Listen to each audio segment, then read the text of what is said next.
stage.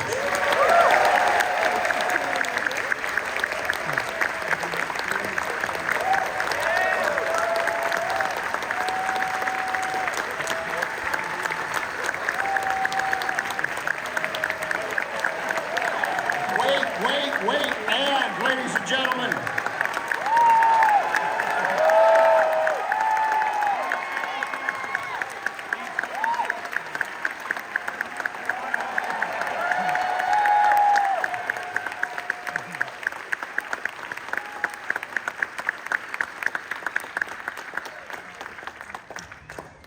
Al Pacino. It was coming, I swear. So I think many people thought that you and Robert De Niro had already been in a movie together. And of course you were in the same movie, but you had never been in a scene together. So first of all, Michael, you and I guess the producer Art Linson were discussing and thought that the right guys for this are Pacino and De Niro. Is that right? Yeah. Yes.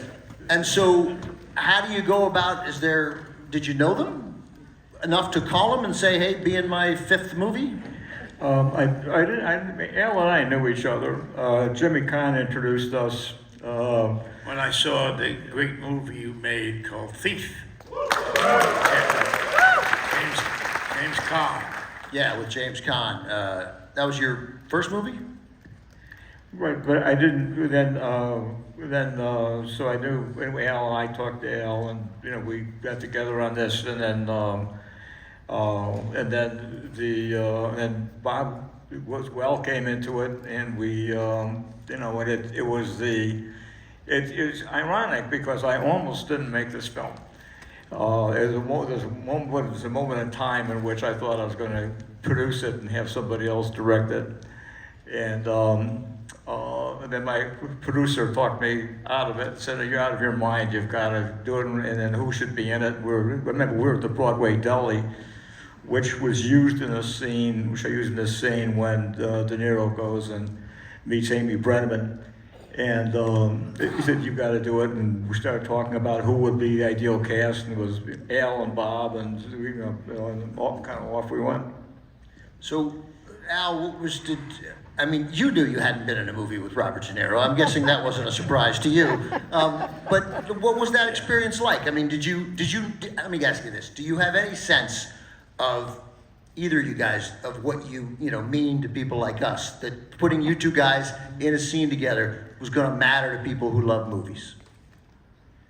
No, I didn't know it. I know because I met Bob in 1968 in Manhattan, and I just had a brush in with him. It was nice, and I saw that he had just about it, kind of magnetism and everything. He just was, and then I got to know him, of course, throughout the years, 20 years. So I knew him pretty well before we did the film. I didn't have that. I didn't think of it.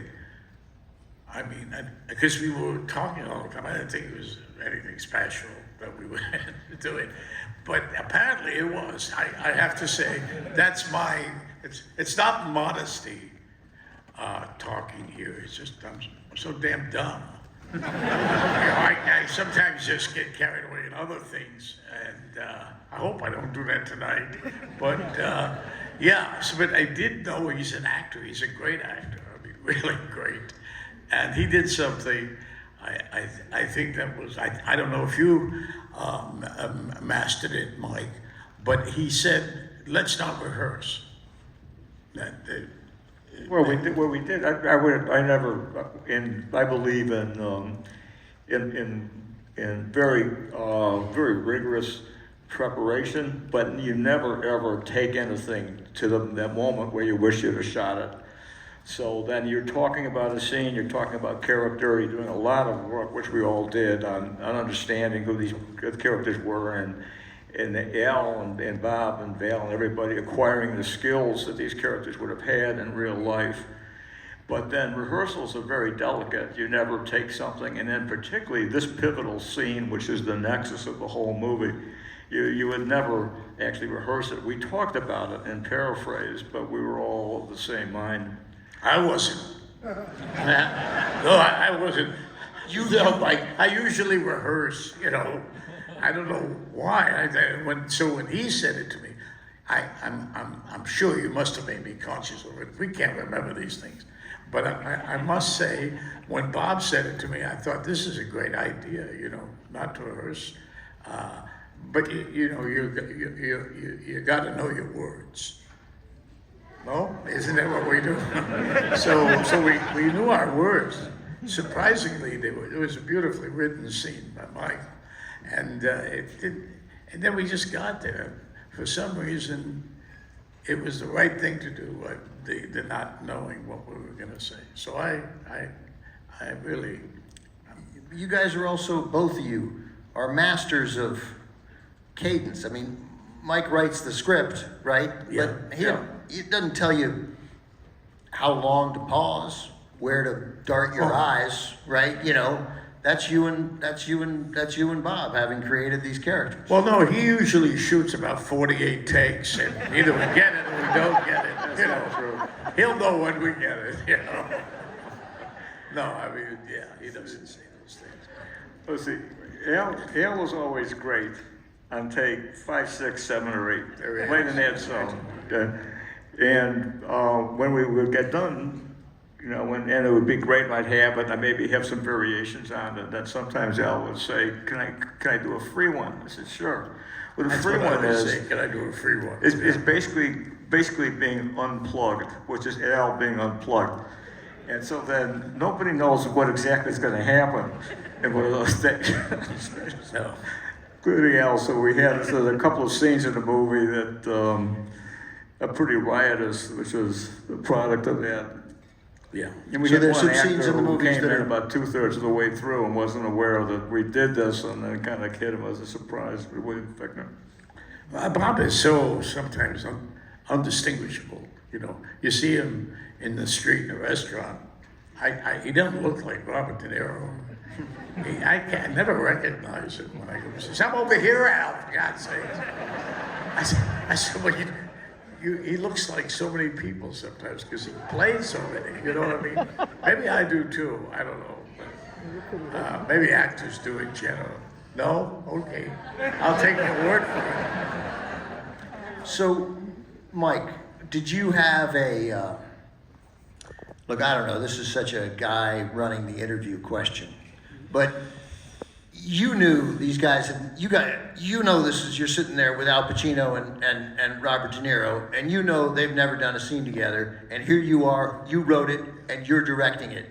Was there was there extra quiet on the set? Was there a sense there that this was something really cool? No, not at all. Because by that point, we had a very thorough pre-production. We had been shooting for 5 or 6 weeks. When I schedule a film, I work very hard on scheduling. I take a scene like that that's terribly important, and I usually put it in the middle of the schedule, because when you're making a film, everybody gets better at making that film as you're making it.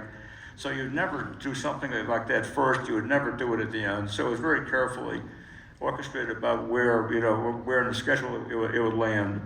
And by that point, even in pre-production, when we were talking about these rehearsals, we were concerned about our characters, about Neil McCauley, Vincent Hanna, and the significance of them coming together. So nobody's thinking outside the context of the story and the film and these characters and this collision, which is carefully brought together by all the events that preceded what you're about to see. And it's a very complex scene, and I can't imagine anybody else doing this except Al and Bob and pulling it off. These two men truly are antithetical to each other. They have some components of their personalities that are totally, and psyches that are totally opposite each other, and two that are exactly the same. They're the only two people in the film who are totally self-aware. There's no self-deception. They are aware of themselves. They sometimes stimulate themselves in certain ways to be sharp and be on the edge. Hannah's character. And then also with Neil McCauley, Bob's character. And so, you know, it really was a very careful moment.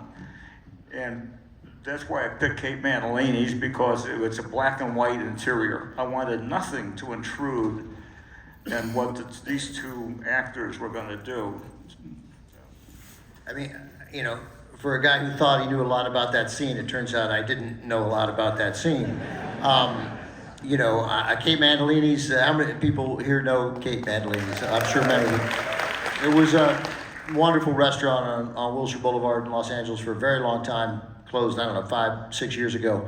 And that's where the scene was shot. So the fact that it provided sort of that sterile environment, a little slick, but somehow... Sorry, did who provide that, sir? Say again? I didn't hear what you said. I said choosing that environment, the black and white nature of Kate Mantilini's. You didn't want it to be any place flashy. I wanted it to be so that these two human beings, that all your attention is focused on what's going on, because when Bob shifted like this, which put his hand closer to where he probably had a concealed weapon, right in the middle of dialogue, you would see Al do some other move that was counter. And there was a kind of an organic unity to the take. So I wanted to capture their work simultaneously, meaning there was an organic unity to take 10 that was different than take 11 and different than take 12. So that's why I was using 3 cameras. And most of the scene is take 11. Most of it's take 11 with little sprinklings from other takes, but most of it's take 11. Wow. What do you recall of shooting that, Al? Yeah. Well, I was relatively at ease, I thought, you know, and that's the setting. I knew Bob, I knew Michael. I thought there was a great crew. You just felt comfortable doing it. And I think that's what directors do. They set the ambience so that you feel that this is what we're doing, you know, and you feel comfortable with them. Like, it's almost like, well, I use the old story of, I like to use this story all the time about a tightrope walker, you know, and we all are in a sense, but that applies more for the theater, stage acting, because in movie acting, you could just say, "Oh, I wasn't right there. Can I start that thing again?" Like here now tonight, I thought I entered with a little bit of, you know, I should have entered like this. I'm joking. I swear, I'm joking. You want to do it again? At any event, though, may I go back there? No, I feel that's what it is, and with film. And guys like Michael, great directors, you feel you have a net onto you. You know, you're protected by their intelligence, their wisdom, their imagination. And so that's very good to work with in that environment because you can trust them, so to speak. So, you know, sometimes when you do films, they don't pay attention to certain things, and you're somewhat. Am I saying something for the very first time in my life, I think, here? But you say something that you just felt, I don't think that the director will understand this or something. I think I went, so you hold yourself back. And in this one, I didn't. And if you see it, you'll see. Of course, my character is intense. And also, he's known to, do a sniff now and then. And we had actually a scene in the film where, Hannah, my guy, takes a tote, once or something. It's not in the film anymore. Is that right? It's not in the film anymore? No. That happens. Things get mixed around, of course. So it all that it did is it may, I may explain some of my reactions. No, I got it. I think it's. But at the same time, it's very interesting, that it was a choice that I had made We had talked about it, but it's fine. You know, I did a film where a guy sniffs a lot. Believe me. Yeah. Yes, you So, did. and that was done way before Heat. You know, so I got that out of my system. But I mean, I think it's this is gonna help get into one thing that I just personally want to talk about. I don't know whether it's going to be as interesting to everybody else. That's a revealing moment when Hannah does a little, because you obviously you're a human being. You're going to get tired, but it's like you're in the middle of this run and you can't let yourself get tired. You won't let yourself slow down. So that's, to me, why he does it. I think it's very revealing and in character. Yes. And it also gets to a little bit of what is clearly a Michael Mann skill, which is like Elmore Leonard's novels. You know how to do bad guys. Like, your villains are interesting and rounded and intriguing, and sometimes they're the most interesting characters. I think you think of De Niro, and you think of most of that gang, and you think of James Caan in Thief. Like, these are guys you want to know more about. Where do you think that comes from? Like, you like writing these guys. It just comes from process. First of all, I don't think any other director knows how any other director directs films.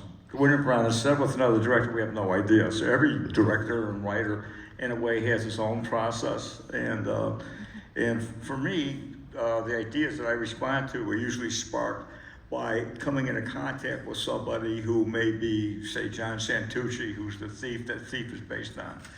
And there was an event that happened that was the foundation of Heat. And so then that kind of provokes, this would be great. And so that provokes a quest.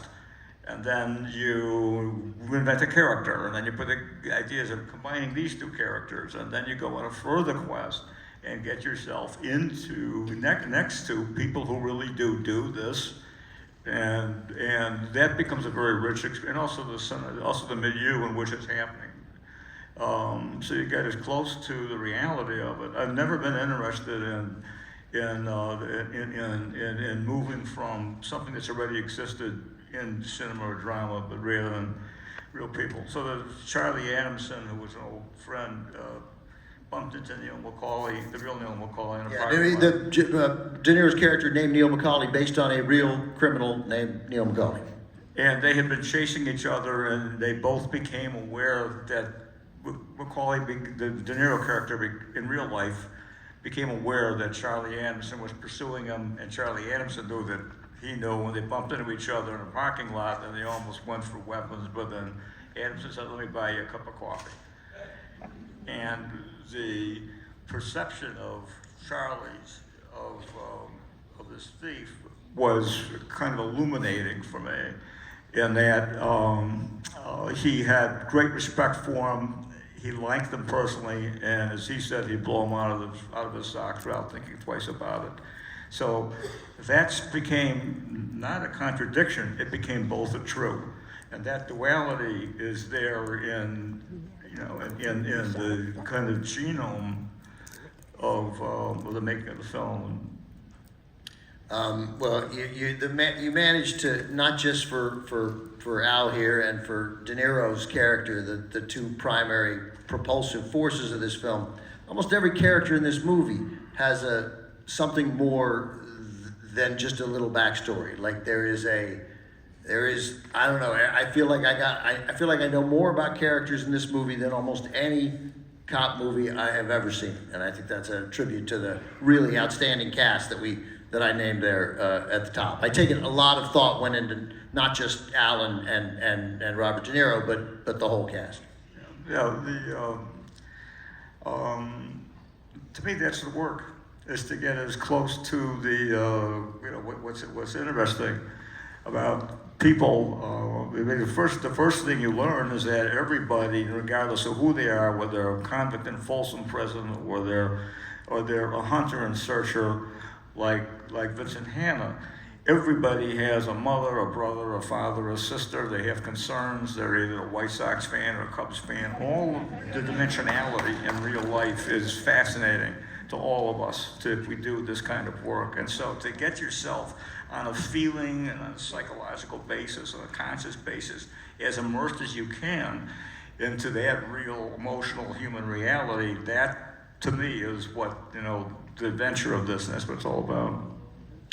Al, so I'm going to take it that this film has the I guess it's the greatest shootout ever on film. I think it's fair to say. It's a stunning sequence. You hadn't done anything quite like that before, right? I mean, you've done some action scenes, but this was prolonged. I mean, we were just talking backstage. This was like, this is like the beginning to Saving Private Ryan, but on the streets of Los Angeles.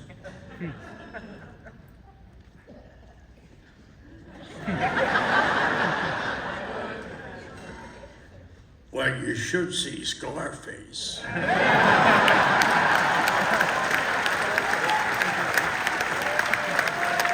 Were you in that? Was that No, not really. Yeah. I was in a tomb. When I was up there shooting alone my ass off, all those people, all those guys, and I was in this thing, I had to do mantras and everything, because, smoke's up in there. At least we were outside with this.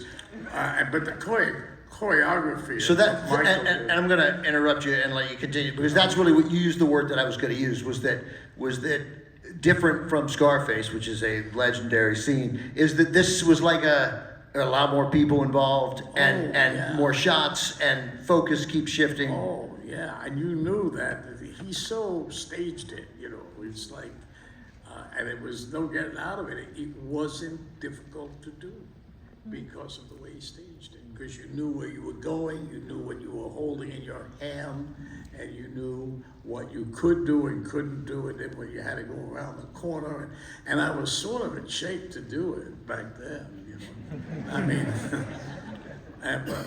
but it was the group, so to speak. It was one of those big scenes where everybody's in it. And who knew? I thought it was going to be a gunfight and the thing, but it was masterfully choreographed by Michael, and I think that helped it a lot. And when I see it, it's like, wow. I mean, it's really whoa. Yeah, it's. And then there was a robbery that took place. Remember the one that took place? Right, North Lake Bank robbery. Yeah. Well, I mean, Yeah, two years later in North Hollywood. Yeah. Yeah, I don't think but apparently it did. It affected these guys in some way, Yeah, because they said, the newscaster said, these guys are from Heat, Yeah. and they were really doing the thing, They. I didn't do anything. There were, as I pointed out, there were bank robberies before Heat, and there've been bank robberies after. Really? Yeah. I've never seen one. Except in the next Michael Mann film. So I got two- Enemies. I got two Enemies questions. Is a great bank. Oh, and they blow into the prison. I've seen Enemies 40 times. I love Johnny Depp, and I love my Michael. Thank you. Yeah, And that was the Dillinger. I haven't not seen what they did together. Michael Mann films are events. I think they're pretty They're good, events, yeah. So real quick, Where are we going? They got to see the movie. So I got two things. They've all seen it One, before. by the way, no. All right, here we go. Who hasn't seen Heat? See, there's a lot of folks who have not seen this movie. Whoa. It's amazing every time. I'm upset by that, guys. So, first of all, you're promoting the movie. Tell me, you wanted to tell it. What happened in Paris? Oh God! Should I tell the Paris story? Oh yeah. Okay. Well, we're in Paris, and we're doing public relations or whatever that is. You talk about the film. Yeah, promoting it. Yeah. Promoting the film. So we're there in Paris. It's great. I love Paris, and I was there. We were going around. It was wonderful. I had a few friends there, so it was really wonderful. And I went on the show, and I thought it was. I thought it was like this right now. I thought I'm just gonna go on there and talk about Heat. With somebody who hasn't seen Scarface. Right. Yeah, That's someone right. that's or someone who didn't hear the high wire joke. I mean, the one where I pull it. I'm not going to. Complete waste of your time when I went into it. But this one was I went on the French show. So the guy who's the MC of it, oh my God, he's so amazing personality. I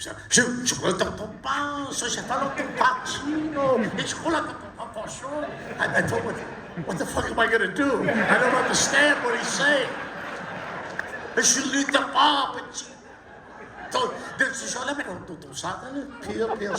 Pardon my French accent. And so I don't know what to do, and I'm mesmerized by it. So we sit down, and they give you one of those ear things. Don't use it if they ever do. It's not doesn't work. And so I'm there, and I'm sitting at the table, and I'm so taken with this guy. He's got such an enthusiasm, things like that. And I'm sitting there. Now I'm getting a little nervous, but he starts talking to me in French again, and he asked me a question. And he says, and I'm so taken with his delivery that I don't hear the translation in my ear. So I don't know what the fuck he's talking about. And it just went on, and he took over. We were freaking out. I mean, it was live or something. And finally, he got in there. Mike knew how to do it. He got me. I'm sitting there shaking, and he took it over. I remember that. That's the story. Well, what happened? What happened is this 200-mile-an-hour stream of French, and we both had earpieces in for the translator. And the translator spoke like this. He said, maybe that was it. You think it's the slowest translator in the whole of France. Oh my. You haven't lived here through one of those. This is a thrill. I want to thank you guys. I want to tell you all, those who've seen the movie are going to love it even more, seeing it with this big packed house and an audience. Those who haven't seen it are going to be dazzled by it.